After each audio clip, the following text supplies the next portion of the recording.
So these bits here, 6 of them, are borrowed, and they're going to be part of the network.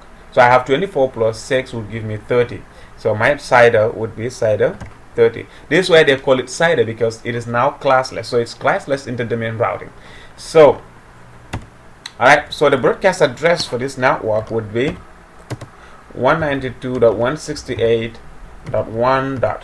Now it is going to be the sum of the bits in the host person plus the network bit. So that the host person here. So it's gonna be, the sum of here is 3. So 3 plus 192 would give you 195. So that's what you get, 195.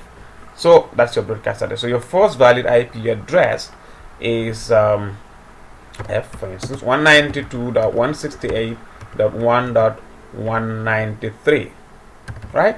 So the last valid IP address here would be 192.168.1.194. So you would see that you have only 2 valid IP addresses here. The other one, 195, is a broadcast address. So your subnet mask is 255.255.255.252. So you have your subnet mask right here. So this is your last subnet, and that is what we have for class C. And I'm gonna use one more example or 2 examples for class B, and then that will be the end of our class, our subnetting for VLSM. And I will give you assignment class A, B, and C again, plus the first assignment that I gave you, and to just make sure that you guys understand. So this video, make sure that you watch and watch and watch several times. So tomorrow when we come, I'll be answering some of the questions. I'll put numerous questions here and show you guys how to answer those questions. Okay, so let's take another example. We have a network 192.16.0.0 site prefix 16 or /16. So here again, I'm gonna have to change these values a little bit. I'll change this value. I'll make this one to be let's say 2000 users. Okay, 2000 users, 110, maybe, just to be fast, I'll make this one 120 addresses. I'm gonna make this one as 30, and I'm gonna leave this one here at 2, no problem, for my one connection. So that is it. My IT department, I have about 2000 users and all these others. So now, because this is well, no, I'm gonna get rid of that. So this is class B, so I'm gonna have to go this way. I have to go down the line this way. Put 128, 64, 32, 16, 8, 4, 2, and 1. I hope I'm right. So tap 128, 64, 32, 16, 8, 4, 2, and 1. So basically this is what you're gonna have to get. So we have to put 0, 0, 0, 0, 0, 0, 0, 0, 0, 0, 0, and that's it, guys. So basically this is what we have, and we have to deal with this amicably. Now the formula has to start again. We have to use the same formula, usable host bits, number of usable host bits, always number of usable host bits. So that formula will help you to do some calculations right there, and and that's it. So before we do anything like that, we have to put our network address first. 172.16.0.0 prefix. Now you don't have to put your CIDR for now. You have to wait. You have to wait, and wait. Now, how many host bits do we need to provide 2000 users? Now, if I use this, the whole of this, I have 256. If I use this, I have 512. If I use this, I have 110. 124. If I use this, I have 2048. So I am going to use these bits right from here all the way down. is what I am going to use. So therefore these other bits are not usable, so it means I am borrowing 5 bits here. So 1 1 1 and 1 1. So these bits are part of your network, we borrowed them. Now these other bits are part of the host person, we are going to use them. So always start with the number of bits that you have to use to get the number that you need.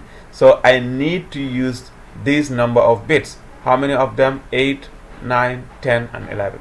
So I need to use 11 bits. So 2 to the power of 11 is what I have to use. 2 to the power of 11 will give you 2048 IP addresses. Subtract 2 will give you 2046 valid IP addresses, and that's exactly what we need for these 2000 here for the IT department. So that's one thing. So your CIDR would be, the default CIDR is 16 plus 5 will give you how much? 21. So that's exactly what you want, and that's your CIDR. So if you want, you can also say the 16, then you have 17, 18, 19, 20 and 21. So that's what you can do. Or you can just say how many bits turned to 1 right now is 5 plus the default CIDR, which is 16, gives you 21. So it's very simple. You can always use your calculations quickly, and then you'll get things right. Okay, so the next is the broadcast IP address. The broadcast address would be 172.16. Now you have to wait and look here. We have 3 bits in this octet. We have to get their sum, and that is 7. That 7 should be added to this 0. The bits in this octet here are 8 of them, and the sum of those 8 bits here is 255. We have to add that 255 right here to this other 0. So 7 to this 0 and 255 to this other 0. So our broadcast address will be 7 plus 0 is 7 and 255. How we get this 7 is that we add the sum of the bits in this that are remaining in this octet here. Their sum is 7, and some of the bits remaining here that are part of the host person here is 255. We add it to this other 0 to give us here. So the first valid IP address in this scenario would be 172.16.0.1, and the last valid IP address would be 172.16.7.254. and your subnet mask, remember we always have to get the subnet mask right here. The subnet mask is 255.255. What is this? 128, 192, 224, 240 and 248. So 248.0. So that is my subnet max, and that is what is going to provide room for this 2000 host addresses. So that is one thing. Alright guys, so we need to be a little bit fast because I don't want the video to be very long. So the next network obviously would be 172.16.8.0, simply because this is 7 and this is 255, so this one changes to 8 here, and then we go back to 0 prefix. So you have to put your slash and wait. Now how many host bits do I need to provide room for 120 users? So for 120 users I need 7 bits here. So I'm going to use 1, 2, 3, 4, 5, 6, 7. So 2 to the power of 7 will give me 128. So therefore I am only going to use these other bits, and all of these are borrowed. So I am going to have to start again turning all these bits, I'm going to have to start turning all these bits to 1. This one is not part of it. I'm going to have to put that space there, so to divide this thing. So that is exactly, so all these bits are borrowed, we can say. So we only need 7 bits here. That is what we need. Only these 7 bits that we need. So what is the sum of those 7 bits? Is 127. So we go to our subnetting, right? Alright, so the CIDR is going to be CIDR 25 because we have borrowed 9 bits here, and those 9 we have to add it to 16. The default CIDR is 16, so if you add it you have 25. So the broadcast address in this scenario would be 172.16.7, because the 7 will remain simply because there is nothing here that is left in this third octet.